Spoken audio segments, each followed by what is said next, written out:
और महिला आरक्षण बिल पर प्रियंका गांधी प्रेस कॉन्फ्रेंस कर रही हैं, क्या कुछ कह रही हैं सुनिए। यहाँ नहीं बैठ सकते, आप कभी सत्ता में नहीं आ सकते, आप कभी जीत नहीं सकते। और इससे बहुत साफ हो गया कि इनकी मंशा क्या थी। हम सब थोड़ा चौंके हुए थे कि अचानक ये सत्र बुलाया जा रहा है, विधानसभा चल रहे हैं 2 प्रदेशों में, अभी अचानक बुलाया जा रहा है, बड़ी जल्दबाजी की जा रही है। किसी को मालूम नहीं था एक दिन पहले तक कि क्या आने वाला है, मसौदे में क्या होगा। मसौदा सार्वजनिक करते हैं सिर्फ एक दिन पहले, ताकि हमें समय भी नहीं मिलता। तो हम सब सोच रहे थे कि ये सब क्या हो रहा है और क्यों हो रहा है।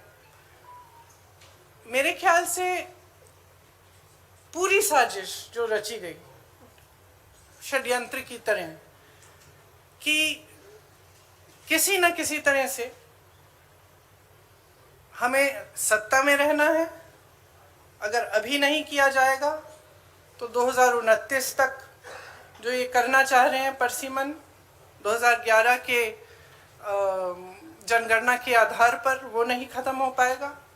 तो ये सब करने के लिए एक तरह से प्लान बनाने के लिए कि परमानेंटली हम सत्ता में कैसे रह सकते हैं और कैसे करें, महिलाओं का इस्तेमाल करके महिलाओं के नाम पर हम आरक्षण लें। अगर ये लोग सहमत होंगे, पारित हो जाएगा, तो एक तरफ हम ये कर लेंगे, दूसरी तरफ से हमें सारी स्वतंत्रता मिल जाएगी कि काट पीट भी करिए सीटों में, किसी तरह से भी आप परसिमन करा दीजिए। 2011 के जनगणना के आधार पर होगा तो जाति जनगणना का भी कोई उनको रिकॉग्निशन नहीं लेना पड़ेगा। तो ये साफ है कि उन्होंने सोचा चलो पारित हो जाएगा तो जीत, पारित नहीं होगा तो हम हर नेता के सामने बाकी पार्टियों को महिला विरोधी कहकर महिलाओं के मसीहा बन जाएंगे। तो आप महिला हैं, हम जानते हैं कि महिलाओं का मसीहा बनना इतना आसान नहीं है, करके दिखाना पड़ता है।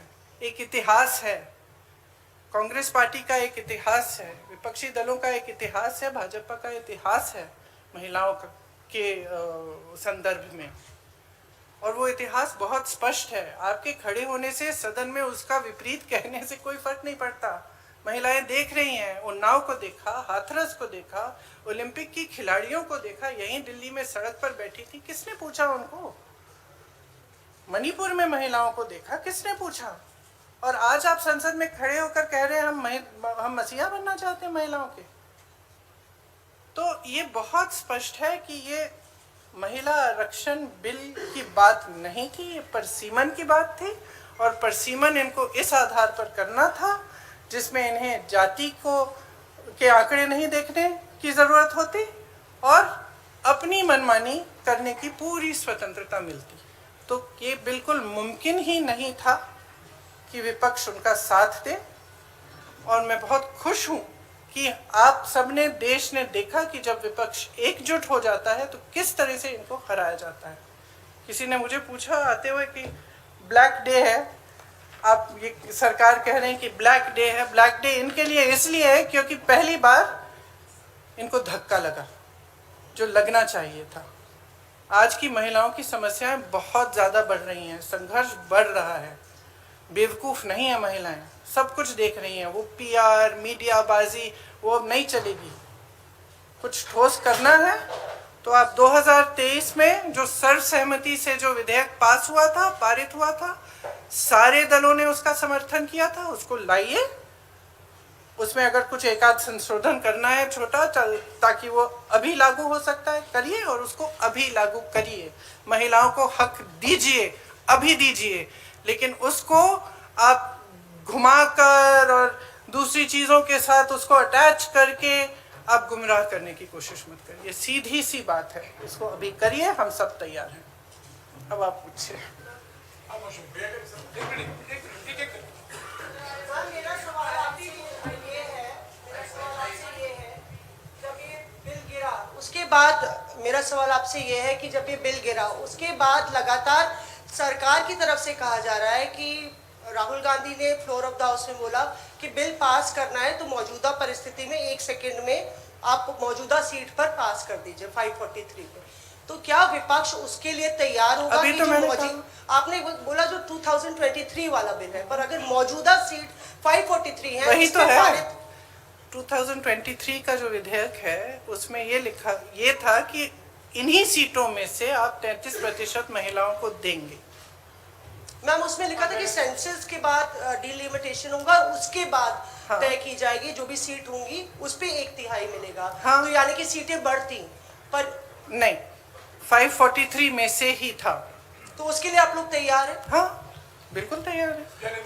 जी प्रियंका जी, दो दिनों तक हमने बहस देखी और अब क्रेडिट उधर से भी क्लेम किया जा रहा है, आप लोग भी दावा कर रहे हैं। नहीं, हम क्रेडिट का दावा नहीं कर रहे हैं। सवाल हम आपको इतिहास के बारे में बता रहे हैं।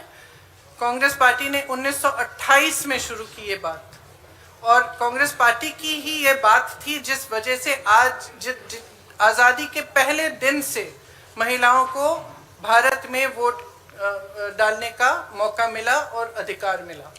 तो मैम सवाल ये था कि बीजेपी और एनडीए पूरे देश में अभियान चलाने जा रही है। आपने देखा कि कल शाम को प्रदर्शन हुए, देश भर में प्रदर्शन हमने देखा बीजेपी की तरफ से, और ये दिखाने की कोशिश है कि महिला विरोधी है कांग्रेस और इंडिया अलायंस। इसकी काट में आप लोगों की तरफ से क्या कोई अभियान चला जाएगा? क्या रणनीति होगी कांग्रेस की और इंडिया अलायंस की इसकी काट के लिए? जो बात आप अब कह रही है वो देश के आम लोगों तक कैसे ले जाएंगे? देखिए, जैसे मैंने कहा, देश की जनता जो है उसमें बहुत ही ज़्यादा विवेक है।